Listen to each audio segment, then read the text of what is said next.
Hello बच्चों, हमारा प्रश्न है अगर y बराबर e की पावर 3x तथा x बराबर tan थीटा है तो dy बाई डी थीटा का मान निकालें। इसके उत्तर कुछ इस प्रकार ABCD दिए गए हैं। चलिए इस प्रश्न को बच्चों हम हल करते हैं। बच्चों अगर हम इस फंक्शन को देखें तो यहाँ पर हमें तीन फंक्शन दिखेगा y, x और थीटा, और हमें किसी दो का जो है एक फंक्शन का दूसरे के सापेक्ष जो है अवकलन पूछ रहा है। तो बच्चों हम जानते हैं ऐसे फंक्शनों में हमें जो है चेन रूल, श्रृंखला रूल हम यानी फार्मूले की मदद से इनको सॉल्व करते हैं। तो बच्चों अगर हम बात करें चेन रूल की, चेन रूल आपका वेरी इम्पॉर्टेंट है आपके इस जो है चैप्टर के लिए, तो ये आपको आना चाहिए। तो यहाँ से हम देखते हैं y बराबर जो दिया गया है प्रश्न में, तो यहाँ से y बराबर e⁻3x, तो dy बाई डी एक्स हम यहाँ से निकाल सकते हैं। तो ये हो जाएगा e⁻3x। तो सिंपली हम इसका जब अवकलन करेंगे e⁻3x का, तो हमारा ये आ जाएगा 3 इंटू e⁻3x। ये हम जानते हैं e⁻3x का e⁻3x होगा, और ये जो मल्टीपल में 3x है उसका जब हम करेंगे तो 3 बाहर आ जाएगा। ये हमारा आ गया dy बाई डी एक्स का मान।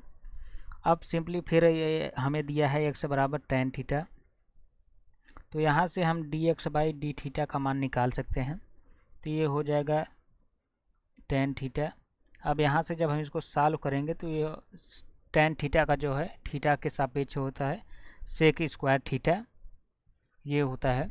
अब हमसे मान क्या पूछा है, dy बाई डी थीटा का, सिंपली dy बाई थीटा। अब यही चेन रूल है हमारा। अब हम dy बाई डी थीटा को क्या लिख सकते हैं। अब चूंकि अगर हम देखें dy बाई डी थीटा, तो y जो है फंक्शन है x का, थीटा का तो है नहीं। तो आइए हम इसको देखते हैं क्या कर सकते हैं। तो यहाँ पर चेन रूल मदद से तो हम इसको लिख सकते हैं dy बाई डी एक्स और dx बाई डी थीटा। ये हमारा चेन रूल होता है, ये हमें आना चाहिए। तो यहाँ से dy बाई डी एक्स का मान अगर हम देखें, dy बाई डी एक्स का मान देखें तो 3 e⁻3x है, और गुणित तो में dx बाई डी थीटा यहाँ से है सेक स्क्वायर थीटा। तो हमारा जो आंसर होगा 3 सेक स्क्वायर थीटा e⁻3x हमारा जो है ये आंसर होगा। अच्छा, लेकिन अगर हम आंसर में देखें तो हमारा जो आंसर में है x के फॉर्म में नहीं है, यानी हम इसको लिख सकते हैं x के फॉर्म में नहीं है, यानी x की वैल्यू पुट कर देंगे। x की जगह हम क्या रख देंगे, x बराबर tan थीटा क्वेश्चन में दिया है, तो यानी x की जगह हम tan थीटा रख देंगे। कभी कभी भरमाने के लिए हमें मतलब ऐसा कर देता है।